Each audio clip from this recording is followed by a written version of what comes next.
আসসালামু আলাইকুম হে এভরিওয়ান, কেমন আছেন সবাই? আজকে আমি খুব সহজ একটা রেসিপি নিয়ে আসছি, সেটা হচ্ছে ছোলা বোনা।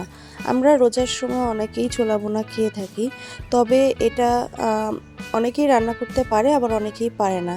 যারা পারে না তাদের জন্য খুব সহজ একটা রেসিপি নিয়ে আসছি। তো চলুন শুরু করি। প্রথমে আমি চুলাতে কড়াই গরম করে এর মধ্যে তেল দিয়ে পেঁয়াজ মরিচ দিয়ে একটু ভেজে নিচ্ছি। এরপরে এর মধ্যে আমি ছোলা দিয়ে দেবো।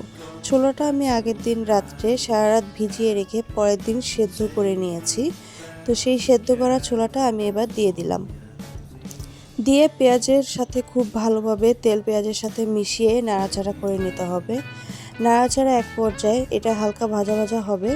এরপরে আমি এর মধ্যে আদা রসুন বাটা দিয়ে দিচ্ছি,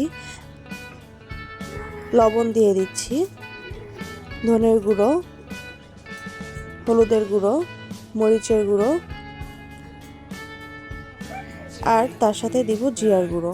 বাস এইটুকুই, এর থেকে বেশি আর কোনো মশলাই আমার প্রয়োজন নেই। এরপরে আমি খুব ভালোভাবে এটাকে একটু কষিয়ে নেব। তেলের মধ্যে এভাবে কষিয়ে নাড়াচাড়া করতে করতে কষিয়ে নিলে আর আদা রসুন বা কোনো মশলার গন্ধটা থাকবে না। দেখতেই পাচ্ছেন আমি খুব ভালোভাবে নেড়ে চেড়ে ছোলাটাকে কষিয়ে নিয়েছি। এবার ছোলাটার ভিতরে আমি একটু পানি দিয়ে দিব।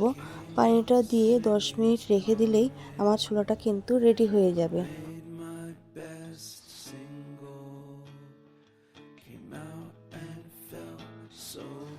দেখুন আমার ছোলা বোনার পানিটা শুকিয়ে গেছে খুব সুন্দরভাবে। এবার আমি 2 মিনিট নেড়েচেড়ে নামিয়ে নেব। আমার ছোলা বোনাটা রেডি। আপনাদের যদি এই রেসিপিটি ভালো লেগে থাকে তাহলে প্লিজ আমাকে লাইক কমেন্ট শেয়ার দিয়ে আপনাদের পাশে রাখবেন। আল্লাহ হাফেজ।